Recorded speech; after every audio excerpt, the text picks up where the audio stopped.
play grace if you want to learn. Anyway, so I actually have the distinction, for what it's worth, of doing 2 guitar solos in the whole history of the band. I had a piece called Flavor Bud Living on the Dock at the Radar Station album, the 2 years before that, and then Evening Bell.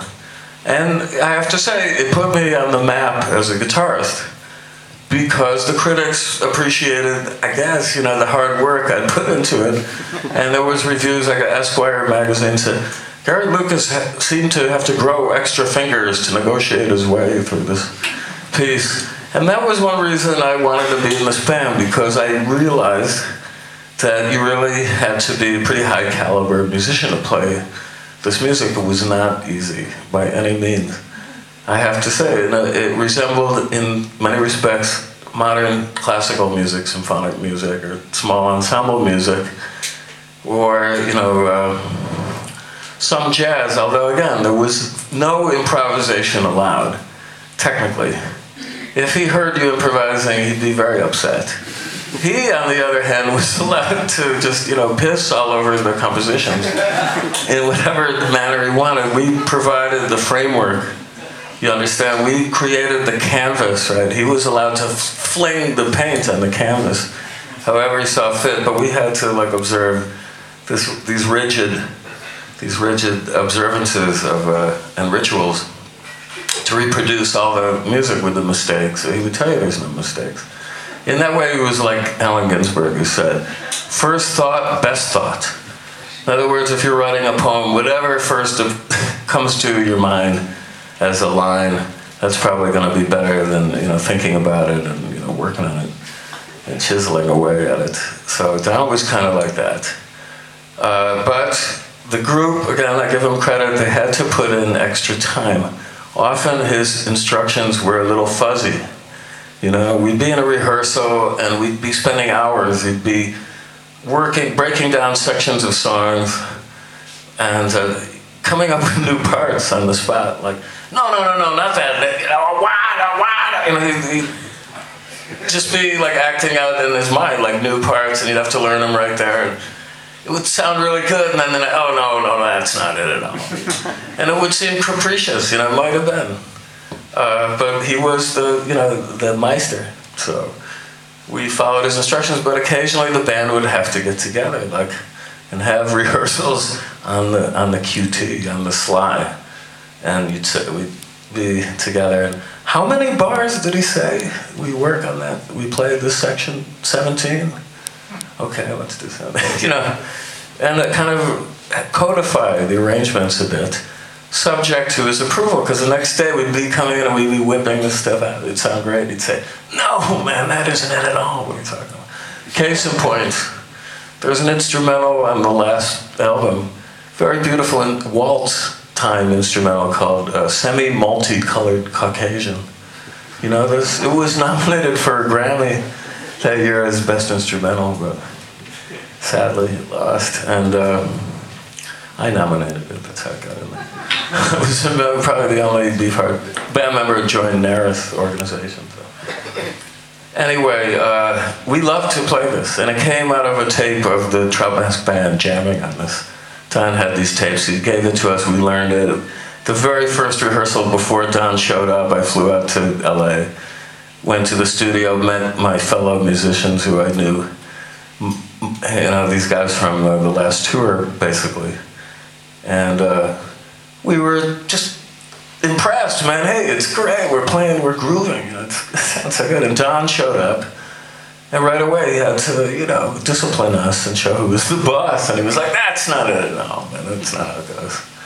So he said, listen, I'll tell you what, people think it's very hip to have a false ending on a record, you know what I mean? When the kind of the music starts to fade down very slowly, you know, you think it's gonna end, and then it gets louder again and it comes back up. There's a lot of like records that have this, like Traffic, Paper Sun, I think did that, you know, so he said, I'm gonna put a false beginning on this. In that way, he was a contrarian, you know. So if you know the tune, it starts out ba-da-da-da, ba-ba-bum, ba-ba. And we all hit this chord, ba-ba-ba-ba-bum, very definitively. he said, no, I want you to go, ba ba ba ba ba ba ba ba ba, like the needle stuck in the groove, you know, for a second there, and then it shifted forward. So, okay, we followed his lead and we learned it. And then the night before, we moved from the rehearsal studio, which was the Stone Fox rehearsal studios in Burbank, California, to Amigo Studios, that was the scene of the recording of the Clear Spot album, right next door. The very night before we were going to schedule to go into the studio, he taped the entire repertoire we had assembled for this record. And he went and played it for his wife. And I learned later that she was the ultimate arbiter of actually the shape of the music in many senses, because he came in the next day, we were in the studio, and he said, remember what I said about that false beginning? I was wrong, man. No, forget that. No. Jan heard that and said, what are you doing fucking around with my song? So I thought that was touching. And what else can I say? It was a wonderful experience. I wouldn't have traded it for the world. And I'm happy to celebrate the genius of Don Van Vliet. I really miss the guy. And the world is a lot poorer without him in it. I'm sad that he went out of music when he did, but you know, he felt really never got his due, and people were ripping him off right and left. And I think actually you can see traces of his influence. He changed music, in my mind, the whole face of it. And so many of those original punk and new wave bands, or avant-rock bands, the list, you know the names, right? I don't have to enumerate them. All of the avatars of the punk world, Johnny Rotten and Joe Strummer and David Byrne, they all gave credit to Don. You know, Laurie Anderson, for instance, testified to his genius, and yet it didn't seem to rub off on the general public, you know, as far as their perception or recognition of him. So, you know, while I was sad, I saluted his decision to do painting, but that's when I dropped out. But I decided to start doing these symposiums, as I mentioned, because I felt the world needed to hear more about this guy's genius. And thanks a lot for coming out tonight. I really appreciate it.